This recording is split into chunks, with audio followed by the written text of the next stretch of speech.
Karnataka Lingayat education ಸೊಸೈಟಿಯ ಚಿಕ್ಕೋಡಿಯ ಈ ಒಂದು ಶಾಲೆಯ ಉದ್ಘಾಟನೆಯಲ್ಲಿ ಆಗಮಿಸಿರುವಂಥ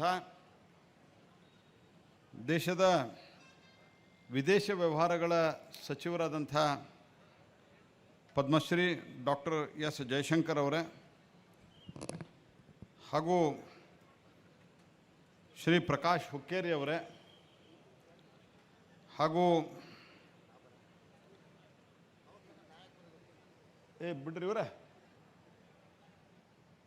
ಶಾಂತರಿತೆಯಿಂದಿರೋ ಒಂದು ನಿಮಿಷ ನಾ ಮಾತಾಡ್ಬೇಕು ಹೆಂಗೆ ನೀವು ಮಾಡಿದ್ರು.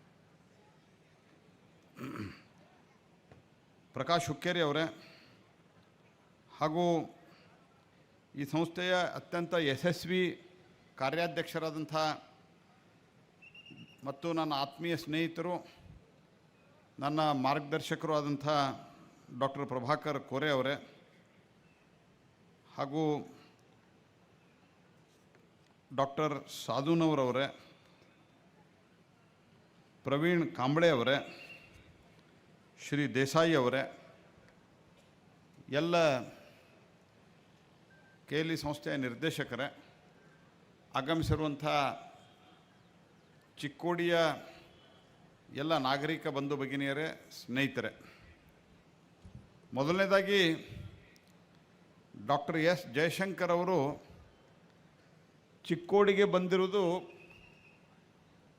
ನನಗೂ ಕೂಡ ಅಷ್ಟೇ ಸಂತೋಷವಾಗಿದೆ ಅನ್ನುವಂಥ ಮಾತನ್ನು ನಾನು ಹೇಳಲಿಕ್ಕೆ ಬಯಸ್ತೇನೆ. ಯಾಕಂದರೆ ಜಯಶಂಕರ್ ಅವರಿಗೆ ಪ್ರಥಮಗಳು ಸಾಕಷ್ಟಿದ್ದಾವೆ.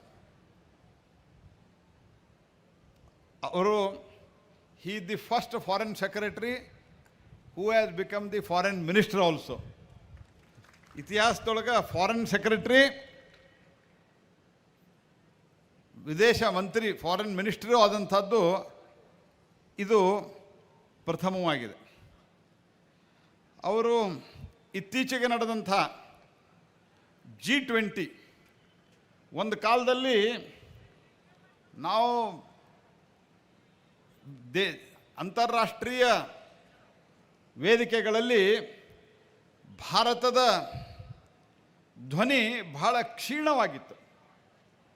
ಅಂಥ ಸಂದರ್ಭದಲ್ಲಿ ನಮ್ಮ ನೆಚ್ಚಿನ ಪ್ರಧಾನಮಂತ್ರಿ ಆದಂಥ ನರೇಂದ್ರ ಮೋದಿಯವರ ಮಾರ್ಗದರ್ಶನದಲ್ಲಿ ಅತ್ಯಂತ ಯಶಸ್ವಿಯಾಗಿ ಭಾರತದಲ್ಲಿ G20ಯನ್ನು ನಡೆಸಿದ್ದು ಮತ್ತು ಡಿಕ್ಲರೇಷನನ್ನು ಯುನಾನಿಮಸ್ ಆಗಿ ಪಾಸ್ ಮಾಡಿರುವಂಥ ಕೀರ್ತಿ ಸನ್ಮಾನ್ಯ ಜಯಶಂಕರ್ ಅವರಿಗೆ ಸಲ್ತದೆ ಅನ್ನುವಂಥ ಮಾತನ್ನು ಹೇಳ್ತೇನೆ.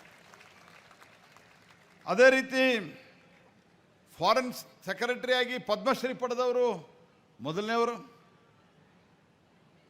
ಅತಿ ಹೆಚ್ಚು ಕಾಲ he was the longest ambassador to China from India. ಅವರು USA ಕೂಡ ಅಂಬಾಸಡರ್ ಆಗಿದ್ದರು, ಸಿಂಗಪೂರದಲ್ಲಿ, ಚೆಕ್ ರಿಪಬ್ಲಿಕ್ದಲ್ಲಿ.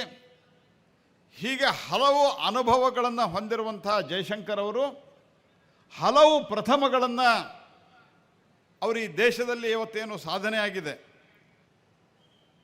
ಆ ಎಲ್ಲದರ ಒಬ್ಬ ಸೂತ್ರಧಾರ ನರೇಂದ್ರ ಮೋದಿಯವರಿದ್ದರೆ ಅದನ್ನು ಎಲ್ಲವೂ ಅತ್ಯಂತ ಅಚ್ಚುಕಟ್ಟಾಗಿ ಅನುಷ್ಠಾನಗೊಳಿಸ್ತಾ ಇರುವಂಥ ಒಬ್ಬ ಮಂತ್ರಿ ಯಾರಾದರೂ ಇದ್ದರೆ ಅದು ಡಾಕ್ಟರ್ ಜಯಶಂಕರ್ ಅವರು ಅನ್ನುವಂಥ ಮಾತನ್ನು ಹೇಳ್ತೇನೆ ಮತ್ತು ಚಪ್ಪಾಳೆ ತಟ್ಟಿ ನೀವು ಅವರನ್ನು ಸ್ವಾಗತಿಸಬೇಕು ಅನ್ನುವಂಥ ಮಾತನ್ನು ಹೇಳ್ತೇನೆ. ಇವತ್ತು ಭಾರತ ಜಗತ್ತಿನ 5ನೇ ಅತಿ ದೊಡ್ಡ ಆರ್ಥಿಕ ಶಕ್ತಿಯಾಗಿದೆ. ಯಾರಾದರೂ ಒಬ್ಬ ಫಾರಿನ್ ಮಿನಿಸ್ಟರ್ ಇಂಥ ಸಂದರ್ಭದಲ್ಲಿ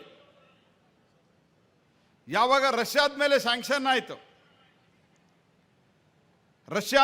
ರಷ್ಯಾ ಮತ್ತು ಉಕ್ರೇನದ ಯುದ್ಧದ ಸಂದರ್ಭದಲ್ಲಿ ಯಾವಾಗ ರಷ್ಯಾದ ಮೇಲೆ ಸ್ಯಾಂಕ್ಷನ್ ಹಾಕಲಾಯಿತು, ರಷ್ಯಾದಿಂದ ಬರ್ತಾ ಇದ್ದಂಥ ಆಯಿಲನ್ನು ನೀವು ಖರೀದಿ ಮಾಡಬಾರದು ಅನ್ನುವಂಥ ಕಂಡೀಷನನ್ನು ಅಂತಾರಾಷ್ಟ್ರೀಯ ಮಟ್ಟದಲ್ಲಿ ನಮ್ಮ ಮೇಲೆ ಹಾಕಿದಾಗ ಯಾವ ಕಾಲಕ್ಕೂ ಭಾರತ ಧೈರ್ಯದಿಂದ ಮಾತಾಡಿರಲಿಲ್ಲ. ಅವರು ವೆಸ್ಟರ್ನ್ ಕಂಟ್ರಿಯವರು ಹೋಗಿ ಸ್ಯಾಂಕ್ಷನ್ ಹಾಕಿಬಿಟ್ರೆ ನಾವು ಕೂಡ ಸುಮ್ಮನೆ ಇರಬೇಕಾಗಿತ್ತು ಬಾಲ ಮುದುಡಿಕೊಂಡು.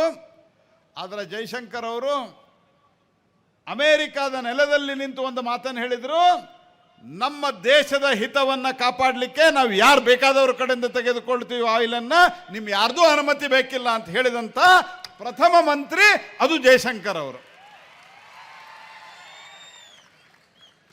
ಪಾಕಿಸ್ತಾನ ನಿಮಗೆ ಗೊತ್ತಿದೆ, ದಿನ ಬೆಳಿಗ್ಗೆ ಎದ್ದರೆ ನಮ್ಮ ಮೇಲೆ ಬಾಂಬ್ ಹಾಕವ್ರು. ಬಾಂಬ್ ಹಾಕಿದ ಮೇಲೆ ನಾವೇನು ಮಾಡ್ತಾ ಇದ್ವಿ, ಅಮೇರಿಕಕ್ಕೆ ಹೋಗಿ ಹೇಳ್ತಾ ಇದ್ವಿ ಬಾಂಬ್ ಹಾಕಿದ್ರು ಬಾಂಬ್ ಹಾಕಿದ್ರು ಬಾಂಬ್ ಹಾಕಿದ್ರು ಅಂತ. ಆಮೇಲೆ ನೆಕ್ಸ್ಟ್ ಏನು, ಮೇಣಬತ್ತಿ ಹಚ್ಚೋದು, ಮುಗಿತಲ್ಲಿ. ಹೀಗಾಗಿ ಅವರು ಅಂದ್ಕೊಂಡ್ಬಿಟ್ಟಿದ್ರು, ಜಗತ್ತು ಅಂದ್ಕೊಂಡಿದ್ದು, ಅವರು ಅಂದ್ಕೊಂಡ್ಬಿಟ್ರೆ ಪಾಕಿಸ್ತಾನದವ್ರು ಹಿಂಗೆ ನಾವು ಹೊಡಿತೀವಿ, ಅವ್ರು ಹೊಡಿಸ್ಕೋತಾರೆ, ಇವ್ರು ಹಿಂಗೆ ಇರ್ತಾರೆ, ಅವ್ರು ಆಳ್ತಾರೆ, ನಾವು ನೋಡ್ಕೋತಿರ್ತೀವಿ ಅಂತ.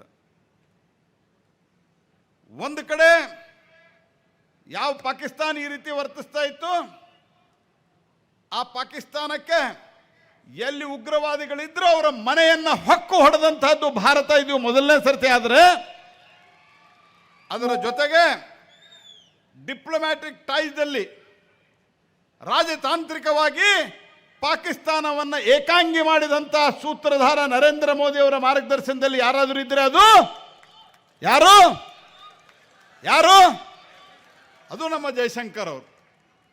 ಮತ್ತು ಅಂಥ ಜಯಶಂಕರ್ ಅವರು he has started his career from Chikkodi. ನಿಮಗೆ ಭಾಳ ದೊಡ್ಡ ಅಭಿಮಾನ ಇರಬೇಕು, ಆ್ಯಕ್ಚುಲಿ ಅತ್ಯಂತ ಅಭಿಮಾನದಿಂದ ನೀವು ಅವರಿಗೊಮ್ಮೆ ಎದ್ದು ನಿಂತು ಸ್ವಾಗತವನ್ನು ಕೊಡಬೇಕು ಅನ್ನುವಂಥ ಮಾತನ್ನು ನಾನು ನಿಮಗೆ ಹೇಳ್ತೇನೆ. ಚಪ್ಪಾಳೆ ಸಾಲಿಲ್ಲ ಇನ್ನು.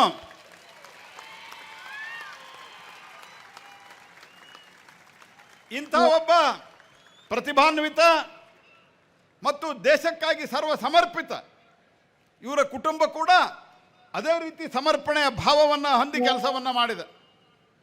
ಇವರ ಅಣ್ಣ ನಮ್ಮ ಮೈನ್ ಸೆಕ್ರೆಟರಿ ಇದ್ದರು, ಭಾಳಷ್ಟು ಆ ಸಂದರ್ಭದಲ್ಲೂ ಸಹಿತ ಸುಧಾರಣೆ ತರಲಿಕ್ಕೆ ಪ್ರಯತ್ನ ಮಾಡಿದ್ದಾರೆ, ಅದರ ಮೇಲಿನಿಂದ ಆಶೀರ್ವಾದ ಇರಲಿಲ್ಲ. ಇವತ್ತು ಮೈನ್ಸ್ದಲ್ಲಿ ಏನು ಬದಲಾವಣೆ ಆಗ್ಯದ, ಇವತ್ತು ಕೋಲ್ ಸೆಕ್ಟರ್ದಲ್ಲಿ ಏನು ಬದಲಾವಣೆ ಆಗ್ಯದ, ಅವತ್ತೂ ಮಾಡ್ಬೋದಾಗಿತ್ತು. ಇವರ ಅಣ್ಣನೂ ಅದೇ ರೀತಿ ಇದ್ರು, ಇವ್ರ ಫ್ಯಾಮಿಲಿನೂ ಅದೇ ರೀತಿ ಇದೆ. ಆದರೆ ಇವತ್ತು ಸನ್ಮಾನ್ಯ ನರೇಂದ್ರ ಮೋದಿಯವರು ಒಂದು ವಿಷನ್ ಇಟ್ಕೊಂಡಂತಹ ಒಬ್ಬ ನಾಯಕರಾದ್ದರಿಂದ ಇವತ್ತು ಭಾರತ ಜಗತ್ತಿನಲ್ಲಿ ಒಂದು ಪ್ರಸ್ತುತ ರಾಷ್ಟ್ರವಾಗಿದೆ. ಅಂತಾರಾಷ್ಟ್ರೀಯ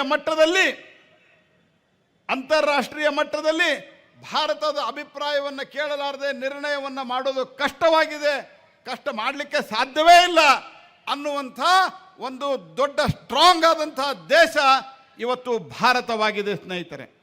ಎಲ್ಲಿ ಅತ್ಯಂತ ಸಣ್ಣ ಸಣ್ಣ ಪ್ರದೇಶದಲ್ಲಿ ಪಾಸ್ಪೋರ್ಟ್ ಸೇವಾ ಕೇಂದ್ರ, ಪಾಸ್ಪೋರ್ಟ್ದಲ್ಲಿ ಸರಳವಾಗಿ ಪಾಸ್ಪೋರ್ಟ್ ಸಿಗುವಂಥದ್ದು, ನಮಗೆ ವೀಸಾದಲ್ಲಿ ತೊಂದರೆ ಆದಾಗ ಅಮೇರಿಕಾದ ನೆಲದಲ್ಲಿ ನಿಂತು ನಮ್ಮ ವೀಸಾವನ್ನು ಸರಿ ಮಾಡಿದಂಥವ್ರು, ಈ ಎಲ್ಲ ಕೆಲಸಗಳನ್ನು ಮಾಡಿದ್ದು ಬಹುತೇಕ ನನಗನ್ನಿಸ್ತದ ಅವರು ಒರಿಜಿನಲಿ ತಮಿಳುನಾಡಿನಿಂದ ಬಂದರೂ ಸಹಿತ ಮೂಲವಾಗಿ ಅವರು ಕೆಲಸವನ್ನು ಶುರು ಮಾಡಿದ್ದು ನಮ್ಮ ಚಿಕ್ಕೋಡಿಯಿಂದ ಅನ್ನುವಂಥ ಅಭಿಮಾನವನ್ನು ವ್ಯಕ್ತಪಡಿಸ್ತಾ KLE ಸಂಸ್ಥೆ, ವಿಶೇಷವಾಗಿ ಡಾಕ್ಟರ್ ಪ್ರಭಾಕರ್ ಕೋರೆ ಅವರು ಈ ಒಂದು ಸಂಸ್ಥೆಯನ್ನು ಸಪ್ತರ್ಷಿಗಳು ಶುರು ಮಾಡಿದರೂ ಸಹಿತ ಜಗತ್ತಿನಾದ್ಯಂತ ಇದನ್ನು ವಿಸ್ತರಣೆ ಮಾಡೋದರಲ್ಲಿ ಇವತ್ತಿನ ಆಡಳಿತ ಮಂಡಳಿ, ಅದರ ಜೊತೆಗೆ ಕಳೆದ 40 ವರ್ಷದಿಂದ ಸನ್ಮಾನ್ಯ ಪ್ರಭಾಕರ್ ಕೋರೆ ಅವರೇನು ಕೆಲಸ ಮಾಡ್ತಾ ಇದ್ದಾರೆ ಅದನ್ನು ಕೂಡ ಅತ್ಯಂತ ಸಹವಾಗಿ ಸಮಯದ ಕೊರತೆ ಇದೆ.